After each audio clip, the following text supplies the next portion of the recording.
घरची कहाणी, हर घरची कहाणी.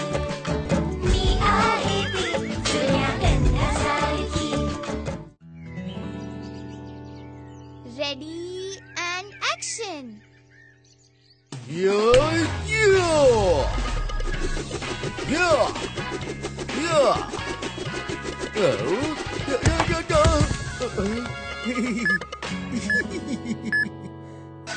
काका नीट करा ना, माझ्या रील मध्ये लाईक्स तर येतच नाहीयेत. तू सुद्धा कुठे तुझा वेळ वाया घालवतेस नोनी. बालाचे व्हिडिओज कोण बघणार आहे आणि याला तर नीट नारळ सुद्धा फोडता येत नाही. अच्छा, जसं की तुला खूप येत. अरे मी तर अशा गोष्टी करू शकतो की लाईकचा पाऊस पडेल, पाऊस. आला मोठा पाऊस पाडणारा. हा कसला गोंधळ आहे. उपी, का बाला सोबत भांडतोयस? हा बघ ना अम्मा, एकतर माझ्या रील्सला लाईक्स येत नाहीयेत आणि हे दोघे ह्यांच्याच भांडणात बिझी आहेत. अरे लाईक पाहिजे असतील तर माझे रील्स बनवा, मग बघा. अम्मा, मी कमीत कमी नोनीची मदत करतोय. उप्पी प्रमाणे स्टोरी तर बनवत नाही ना. काय म्हणालात? स्टोरी? अम्मा, मला आयडिया सुचली. मी तुझी रील बनवणार, ती सुद्धा लाईव्ह. म्हणजे तू स्टोरी ऐकव आणि मी तुझ्या स्टोरीला लाईव्ह शूट करेन. अरे नाही, मी कुठे. नोनी बरोबर बोलते अम्मा.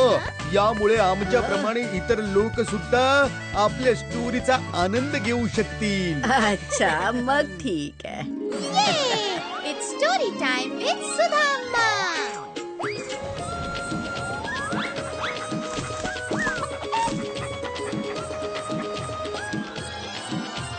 The selfish groom. उडंका हा विजयनगर मधला सगळ्यात मोठा व्यापारी होता आणि सगळ्यात मोठा कंजूस सुद्धा. मात्र त्याने स्वतःच्या मुलाला वाढवण्यात अजिबात कंजूशी केली नव्हती.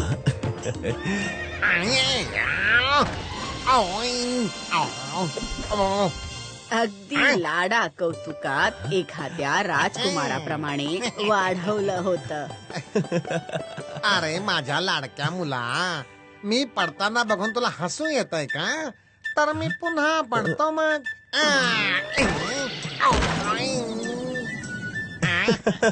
बाबा, तुम्ही पडताना किती छान दिसता. अगदी बरोबर बोललात मालक. म्हणूनच तर हे इतके धडपडत असतात. गप्पा बस. आणि मंगल, आता तू मोठा झालायस बाळा. लहान मुलासारखं वागणं बंद कर. स्वतःच्या लग्नाचा विचार कर. मला तुझ्या लग्नाची खूप काळजी वाटते रे, पै पै जोडून. बाबा, लग्नाबद्दल घाई करणं अजिबात बरोबर नाहीये. कन्या देखील चांगली मिळायला हवी ना. अरे कन्या तर एकापेक्षा एक आहेत बाळा. तू फक्त हो म्हण पै पै जोडून. तुला कशी मुलगी हवी सांग बघू मला जरा. अशी कन्या बाबाजी खूप बुद्धिमान असेल, जेणेकरून ती आपल्या पैशांचा हिशोब अगदी चोख ठेवू शकेल. जर कन्या खर्चिक निघाली तर आपले सगळे पैसे खर्च होतील. अरे हा विचार तर मी केलाच नव्हता. अरे माझ्या मुला, तू तर समजूतदार निघालास. पण बाळा, अशी मुलगी तुला मिळणार तरी कुठे पै पै जोडून? पायी जोडून नाही बाबा, प्रत्येक ठिकाणी जाऊन शोधावं लागेल. प्रत्येक ठिकाणी मी स्वतः जाऊन शोधेन. मला खात्री आहे की मला कुठली ना कुठली बुद्धिमान कन्या नक्कीच मिळेल. ठीक आहे, मग सोबत रमणला देखील घेऊन जा. अगदी छान नीट पारखून बुद्धिमान कन्या शोधून आण बरं का. मंगल रमणला सोबत घेऊन स्वतःसाठी बुद्धिमान आणि योग्य अशी मुलगी शोधायला निघाला.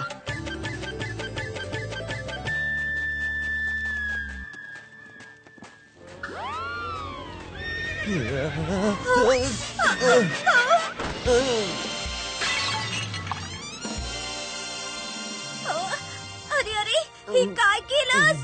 दिसत नाही का? घोडा सांभाळता येत नाही तर बसला कायस? त्या मुलीला पाहताच मंगलने ठरवून टाकलं की तो तिच्याशीच लग्न करेल. मात्र त्यापूर्वी त्याला हे जाणून घ्यायचं होतं की ती मुलगी बुद्धिमान आहे की नाही.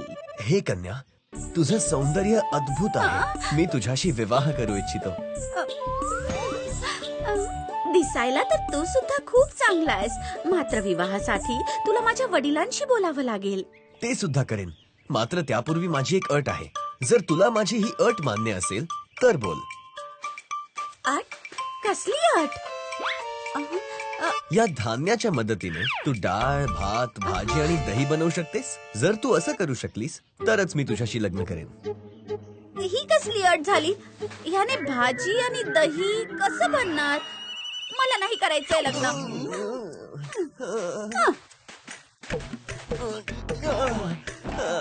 मंगलच्या लक्षात आलं की मुलीला त्याची अट कळलीच नाही आणि तो तिथून मुलीच्या शोधात पुढे निघाला.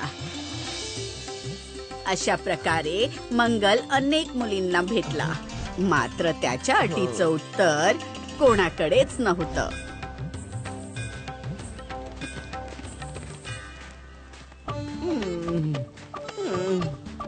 सरकार, थोडा वेळ विश्राम करूया म्हणतो. चालून चालून पाय दुखू लागलेत माझे. नाही नाही, अजिबात नाही. गपचूप चालत राहा.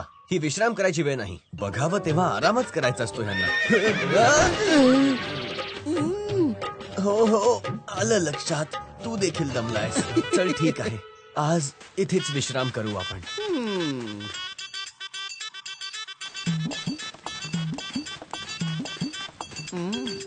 बाबा, आम्ही यात्रा करून खूप थकलो आहोत. आज रात्री आम्ही इथे आराम करू शकतो. थांबू तर शकतोस मुला, मात्र आमच्या घरात खायला काहीच नाहीये. आज तर चूल देखील नाही पेटली. का नाही?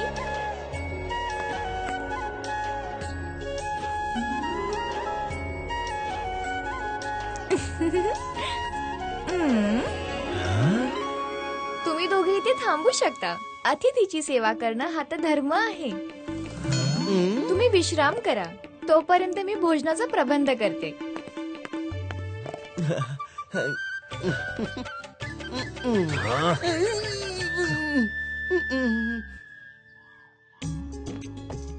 मंगलला मोहिनी खूप जास्त आवडली. सरकार, ही मुलगी तर खूपच चांगली आहे.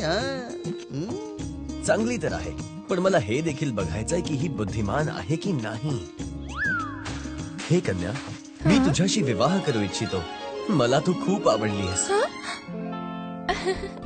मात्र त्यासाठी माझी एक छोटीशी अट आहे. विवाहासाठी अट? तू ह्या पोत्यातील धान्याच्या मदतीने डाळ, भात, भाजी आणि दही बनवू शकतेस. जर तू असं करू शकलीस तर मी तुझ्याशी लग्न करेन. हो हो, का नाही? हे तर खूपच सोपं आहे. तुम्ही विश्राम करा, तोपर्यंत मी सगळं बनवून ठेवते. मोहिनीचं हे बोलणं ऐकून मंगल हैराण तर झाला, मात्र यात्रा करून तो इतका थकला होता की बघता बघता त्याचा डोळा लागला आणि काही तासांनंतर मोहिनीने त्याला उठवलं. चला, भोजन तयार आहे. मंगल बघून थक्क झाला, कारण त्याने जे जे सांगितलं होतं ते सगळं मोहिनीने बनवलं होतं. हे तू कसं केलंस? हे तर खूप सोपं होतं. सगळ्यात आधी मी धान्य कुटून त्यातून तांदूळ काढले. थोडे तांदूळ बाजूला काढून उरलेले तांदूळ बाजारात जाऊन विकले. त्यातून जे पैसे मिळाले त्यातून मी भाजी, डाळ, तेल आणि दही विकत घेतलं. मोहिनीची बुद्धी पाहून मंगल खुश झाला. वा, तू तर खरंच खूप बुद्धिमान आहेस. मी तुझ्याशीच विवाह करणार. ते तर ठीक आहे, पण त्यापूर्वी माझी इच्छा तरी जाणून घ्या. मी तुमच्याशी विवाह नाही करू शकत. का?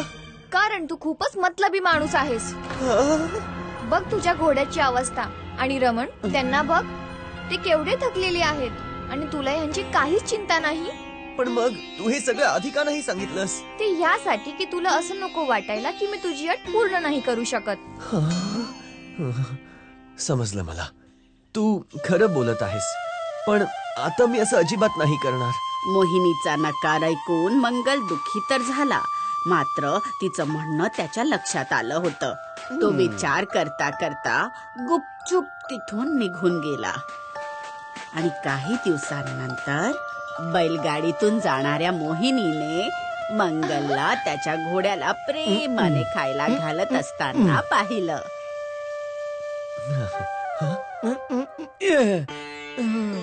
सूर्य अगदी डोक्यावर आलाय रमन. आधी थोडासा खाऊन विश्राम करा, मग काम करा. अरे तू मी इथून जात असताना तुला पाहिलं. तुझ्यात तर खूप बदल झाला आहे. हा, तू त्या दिवशी जे म्हटलंस ते माझ्या लक्षात आहे. ही तर खूपच चांगली गोष्ट आहे. तुला माझ्याशी आत्ता विवाह करायला आवडेल? मंगल आता बदलला होता, म्हणून मोहिनीने त्याच्याशी लग्न केलं आणि तिने स्वतःच्या बुद्धिमत्तेने उडंका आणि मंगल ह्यांच्या पैशांची खूप चांगली काळजी घेतली. अम्मा हे बघ, तिथे मंगलला मोहिनी मिळाली आणि मला likes. If you like this video, subscribe to our channel Murti media. कुठल्याही गप्पात येते मी अलगद, हवं ते चाखते गट्टम करते, साधासा खरा खरा किस्सा सांगते, आलेच मी आंबट गोड घेऊन.